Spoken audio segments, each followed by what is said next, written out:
Et pourquoi avoir choisi la cible des enfants et des étudiants? Alors les étudiants, parce qu'en fait, moi quand je suis arrivée au Congo en 2009, et je me suis rendu compte que les technologies de l'information et de la communication se développaient, et sauf que ce n'était pas suffisamment utilisé. Donc les gens en fait là-bas, ils se contentent d'émettre et de recevoir des appels et d'envoyer et de recevoir des SMS. Donc ce n'est pas assez par rapport au contexte congolais. Donc je me suis dit, je vais monter un projet, c'est le projet MODI, Mobile Développement, Innovation, Imitation. Donc l'objectif dans un premier temps, c'est de former des étudiants.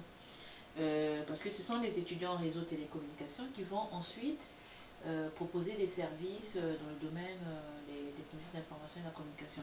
Alors les enfants, parce qu'en fait, il faut agir au niveau des jeunes, hein, des étudiants, parce que je suis enseignante, donc en même temps ça se justifie, mais aussi au niveau des jeunes de mon ancien quartier, en allant là-bas, je me suis rendu compte que certains n'avaient jamais touché un portable, qui n'ont jamais vu un ordinateur de très près.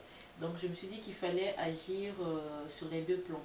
Donc former des étudiants dans le cadre d'un projet avec l'Université de Versailles et puis vulgariser, permettre à des enfants d'un quartier populaire d'avoir accès à des téléphones portables, à des ordinateurs.